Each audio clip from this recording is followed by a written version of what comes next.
दुलारचंद हत्याकांड के बाद सियासत तेज है। दुलारचंद यादव के शव का पोस्टमार्टम हुआ। गोली लगने से नहीं हुई थी मौत, पैर में लगी गोली आर पार हुई, लेकिन गोली लगने से मौत की जानकारी नहीं है। पोस्टमार्टम के बाद शव का अंतिम संस्कार कर दिया गया है। मोकामा में दुलारचंद की हत्या का चुनाव आयोग ने लिया संज्ञान। चुनाव आयोग ने प्रशासन से मांगी रिपोर्ट। मोकामा में चुनाव प्रचार के दौरान हुई थी दुलारचंद यादव की हत्या। आरजेडी नेता सूरजभान सिंह ने जनता को बताया सबसे बड़ा बाहुबली। कहा चुनाव आयोग को लेना चाहिए इस पर संज्ञान। ईसी के नेतृत्व में होता है चुनाव, ऐसे में चुनाव आयोग को करनी चाहिए अपनी तरफ से इस पर पहल।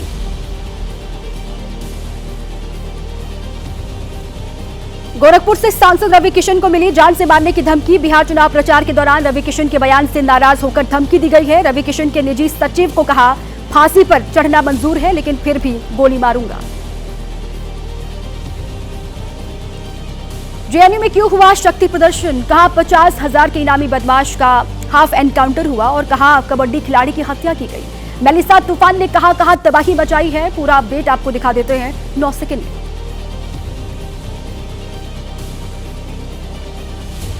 जेएनयू छात्र संघ चुनाव के पहले लेफ्ट और राइट यूनिटी ने दिखाई अपनी ताकत। एबीवीपी ने गंगा ढाबा से बराक हॉस्टल तक, तो लेफ्ट यूनिटी ने बराक हॉस्टल से गंगा ढाबा तक निकाला मशाल जुलूस। 4 नवंबर को जेएनयू में होना है मतदान। यूपी के मेरठ में पुलिस और बदमाश के बीच हुई है मुठभेड़। एनकाउंटर में 50,000 रुपए का इनामी बदमाश घायल हुआ। पैर में गोली लगने की जानकारी है। बदमाश के कब्जे से अवैध पिस्टल, कारतूस और बाइक बरामद।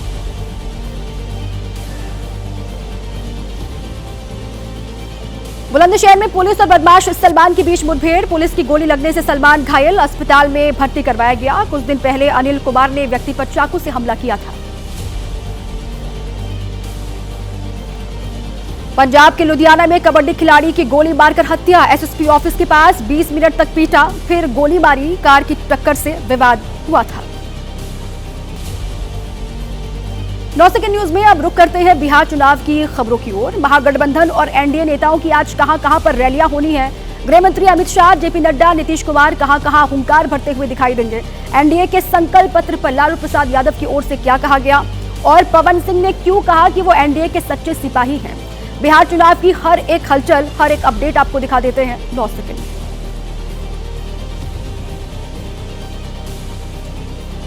बिहार चुनाव में दिग्गजों का चुनाव प्रचार जारी है। गृह मंत्री अमित शाह आज 3 जगहों पर करेंगे रैली। सबसे पहले गोपालगंज, हाजीपुर और फिर उजियारपुर में जनसभा को करेंगे संबोधित।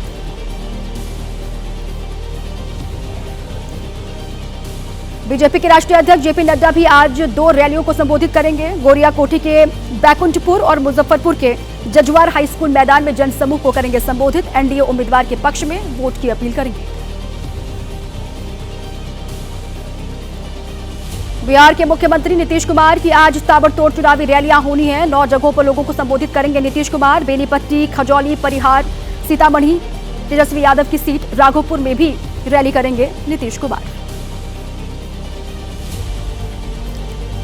आरजेडी नेता तेजस्वी यादव आज 17 जनसभाओं को करेंगे संबोधित। मुजफ्फरपुर और सारण में 2, गोपालगंज में 5, सीवान में 7 रैलियों में हिस्सा लेंगे। वैशाली के राघोपुर में भी तेजस्वी भरेंगे हुंकार। शहाबुद्दीन के बेटे ओसामा के लिए तेजस्वी करेंगे रैली। रघुनाथपुर में शहाबुद्दीन के बेटे के लिए तेजस्वी यादव की रैली होनी है। योगी आदित्यनाथ ने सिवान में 2 रैली कर शहाबुद्दीन के बेटे पर निशाना साधा था।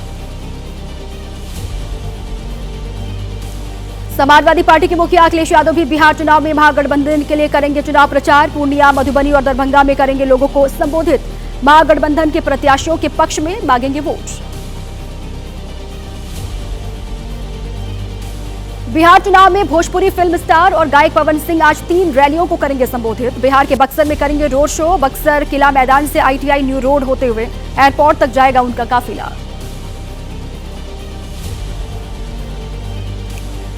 बीजेपी नेता पवन सिंह ने खुद को बताया एनडीए का सच्चा सिपाही। उन्होंने कहा कि सिपाही बनकर ही काम करना है। जनता ने आशीर्वाद दिया, लोगों ने गायक बनाया तो संगीत के माध्यम से पहुंचाता हूं संदेश।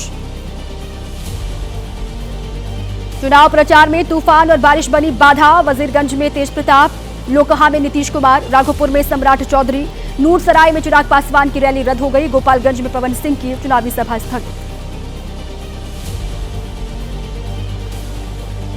बिहार चुनाव के लिए जारी हुआ एनडीए का संकल्प पत्र। पीएम मोदी ने संकल्प पत्र को बताया आत्मनिर्भर और विकसित भारत के लिए विजन। बिहार के चौतरफा विकास के लिए डबल इंजन की सरकार कोई कमी नहीं छोड़ेगी, इस बात का पीएम मोदी ने जिक्र किया।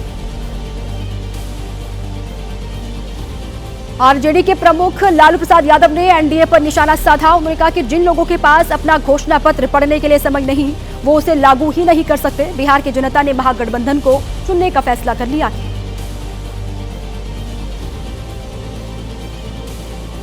तेजस्वी यादव ने एनडीए के संकल्प पत्र पर उठाई सवाल, नकल करने का लगाया आरोप और पूछा कि 1 करोड़ नौकरी कहां से देंगे। बीजेपी को संकल्प पत्र नहीं बल्कि माफी पत्र करना चाहिए था जारी।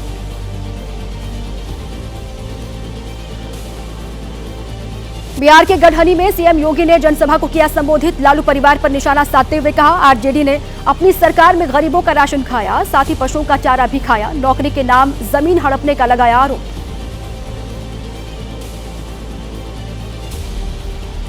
बीजेपी अध्यक्ष जेपी नड्डा ने लालू प्रसाद यादव पर बिहार का अपमान करने का लगाया आरोप। कहा, लालू के जंगल राज से नीतीश कुमार के राज में विकास ने रफ्तार पकड़ी है। पहले मोबाइल चार्ज करने के लिए जनरेटर वाले को पैसे देने होते थे, आज 24 घंटे आती है बिजली। दरभंगा में लगातार हो रही बारिश से कई जगह जलभराव की समस्या। हर तरफ पानी भर जाने की वजह से वीआईपी प्रत्याशी उमेश सहनी ने अनोखे अंदाज में किया चुनाव प्रचार। नाव पर सवार होकर दरभंगा टावर के पास लोगों से मुलाकात की।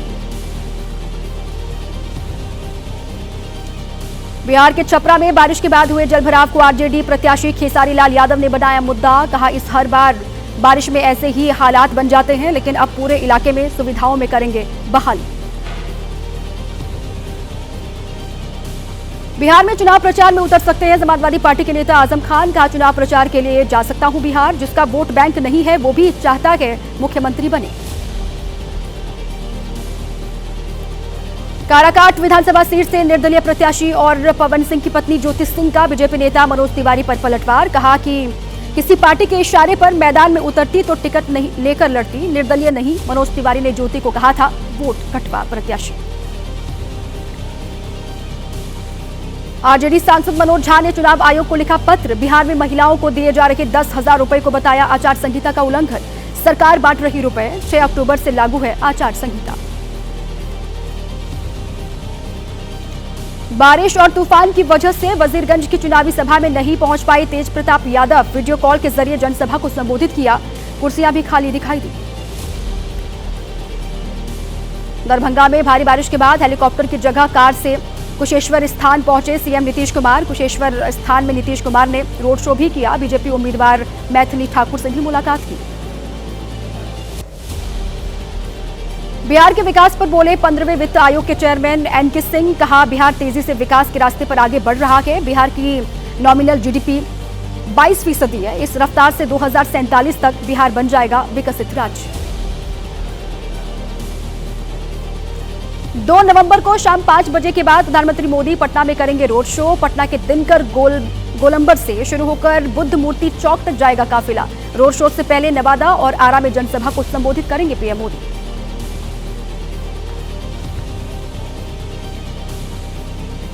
अब देश के अलग अलग हिस्सों की बड़ी खबरें आपको दिखा देते हैं 9 सेकंड में।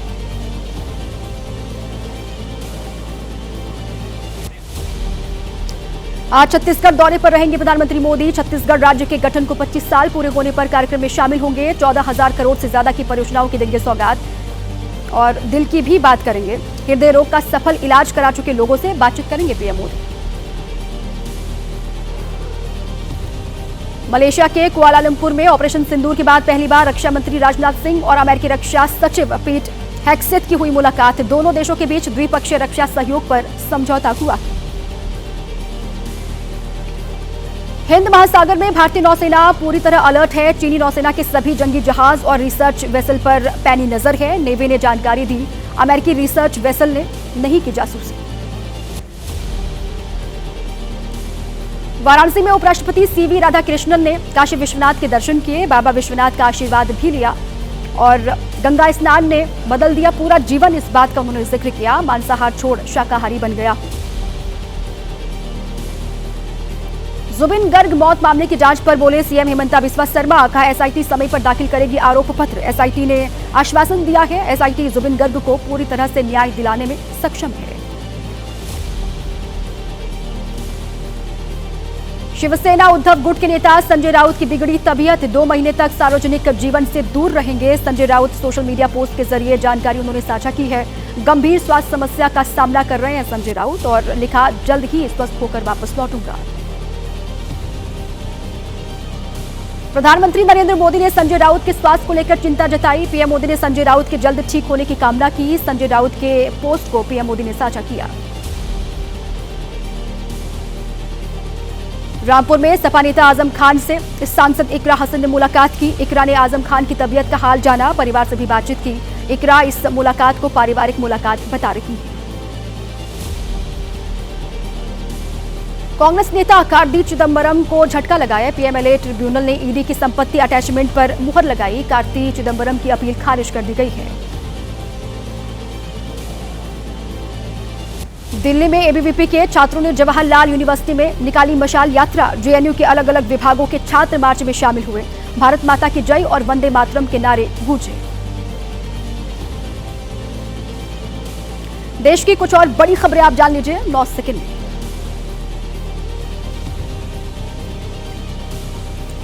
यूपी की राजधानी लखनऊ में आज होगी बीएसपी ओबीसी भाईचारा समितियों की बैठक। पिछड़ी जातियों के वोटों को वापस पाने की रणनीति पर चर्चा होगी। समितियों के गठन के बाद पदाधिकारी राज्य स्तर पर करेंगे समीक्षा।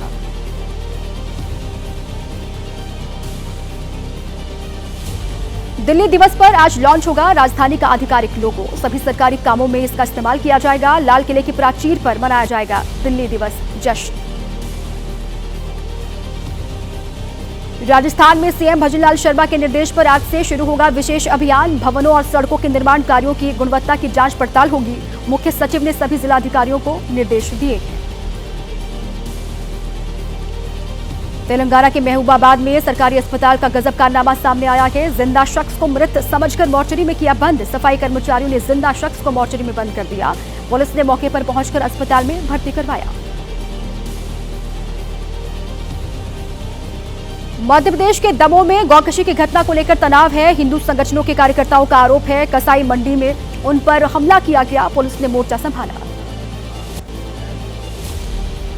मध्य प्रदेश के सिरोही में खनन परियोजना के खिलाफ फूटा गांव के लोगों का गुस्सा। लोगों ने माइनिंग कंपनी का पुतला दहन किया। किसानों ने आंदोलन को तेज करने की चेतावनी दी है। कहा कि जमीन को बंजर नहीं बनने देंगे। मध्य प्रदेश के शाजापुर में निभाई गई 272 साल पुरानी परंपरा कंस वधोत्सव का आयोजन किया गया। राक्षस बने कलाकार रथ पर सवार हुए। अंत में श्री कृष्ण ने कंस का वध किया। हिमाचल की मंडी में आपदा के बाद अभी भी सड़कों की स्थिति बेहद खराब है। रास्ते में फंसी कार से लोगों को जुगाड़ लगाकर बाहर निकाला गया।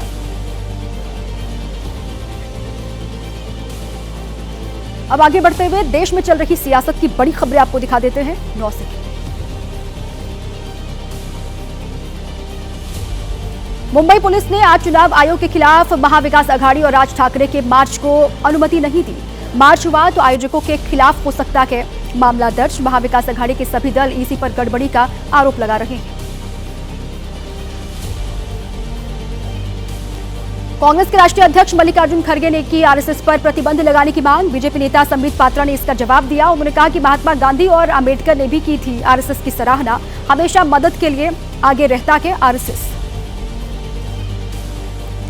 विश्व हिंदू परिषद के प्रवक्ता विनोद बंसल ने मल्लिकार्जुन खड़गे पर निशाना साधा। उन्होंने कहा कि अगर कोई भी आरएसएस पर बैन लगाने की बात करता है तो वो खुदकुशी करने की कोशिश कर रहा है।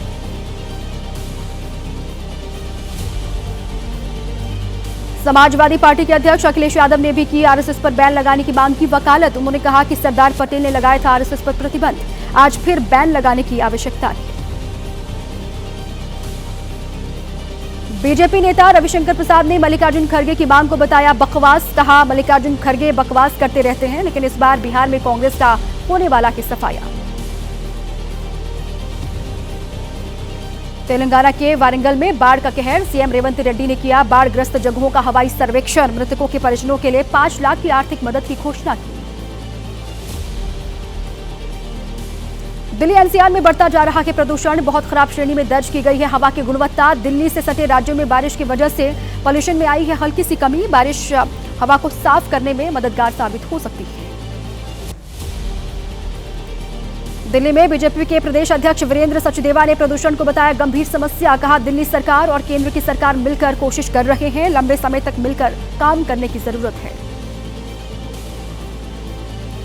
दिल्ली सरकार में मंत्री मनजिंदर सिंह सिरसा ने कहा कि BS4 वाहनों को अभी दिल्ली में नहीं किया गया है बैन। BS4 से कम वाली गाड़ियों पर प्रतिबंध है। BS4 की जो गाड़ियां दिल्ली में रजिस्टर्ड हैं, वो गाड़ियां 2026 तक चल सकती हैं। केंद्रीय मंत्री सुकांत मजूमदार ने टीएमसी पर गंभीर आरोप लगाया। उन्होंने कहा कि किसी भी तरह से SIR को रोकना चाहती है टीएमसी। SIR कई जगहों पर हो रहा है, वहां कोई मौत नहीं हो रही, यानी बंगाल में कुछ गड़बड़ है। 12 राज्यों में SIR पर कांग्रेस सांसद कार्ति चिदंबरम ने सुझाव दिया। उन्होंने कहा कि अगर किसी का नाम बाहर किया जा रहा है तो उस व्यक्ति को दी जानी चाहिए पूरी जानकारी। मनमाने ढंग से नाम नहीं हटाया जा सकता है। SIR को लेकर टीएमसी के महासचिव अभिषेक बनर्जी ने पार्टी नेताओं और कार्यकर्ताओं को निर्देश दिए हैं। उन्होंने कहा कि कमीशन के काम पर नजर रखें, BLO की ओर से कोई गलत काम नहीं होना चाहिए। तूफान मोंथा ने कहां मचाई है तबाही, किन किन राज्यों में अभी भी अलर्ट है और किसानों को कितना नुकसान हुआ है इस तूफान से, पूरा अपडेट आपको दिखा देते हैं 9 सेकंड में। चक्रवाती तूफान मोंथा को लेकर अलर्ट जारी। उत्तर प्रदेश, मध्य प्रदेश, बिहार, झारखंड, दक्षिण भारत में बारिश के आसार हैं। मौसम विभाग ने 48 घंटे तक देश के कई हिस्सों में बारिश की आशंका जताई है। कई राज्यों में दिखने लगा है मोंथा तूफान का असर। मध्य प्रदेश में बारिश ने किसानों की बढ़ाई परेशानी। घने कोहरे के बीच रुक रुक कर लगातार हो रही है बारिश। किसान फसलों को बचाने में जुटे हुए हैं। मध्य प्रदेश के सीधी में हुई तेज बारिश, खेत में रखी कटी फसल भीगने से खराब हो गई। किसान कर रहे हैं सर्वे करवाने की मांग। स्थानीय विधायक ने किसानों की तरफ से कलेक्टर को लिखा पत्र। यूपी के चंदौली में भी दिखा मोंथा तूफान का कहर। तेज हवाओं के साथ जोरदार बारिश हुई, धान की फसल को नुकसान पहुंचा है। तेज बारिश होने की वजह से किसानों की उम्मीदों पर पानी फिर गया। किसानों को अब सरकार से ही आखिरी उम्मीद है। यूपी के झांसी में भी आफत बनकर बरस रही है बारिश। तेज बारिश की वजह से धान और मूंगफली की फसलें बर्बाद हो गई। विधायक जवाहरलाल राजपूत ने किसानों से मुलाकात की, किसानों को हर संभव मदद का दिया है आश्वासन।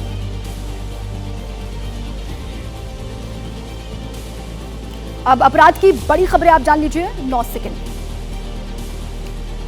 दिल्ली पुलिस ने साइबर सेल के संगठित गिरोह का पर्दाफाश किया। RBL बैंक के रिलेशनशिप मैनेजर समेत 5 गिरफ्तार किए गए हैं। दुबई में बैठे मास्टरमाइंड के इशारे पर ठगी किया करते थे।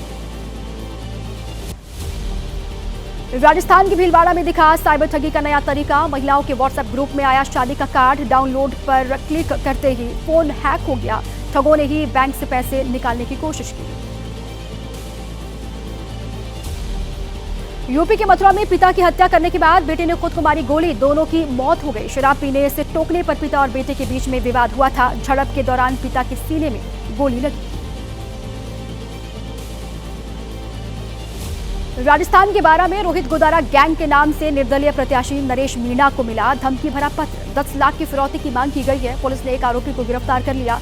जमीन विवाद में फंसाने के लिए ये साजिश रची गई है।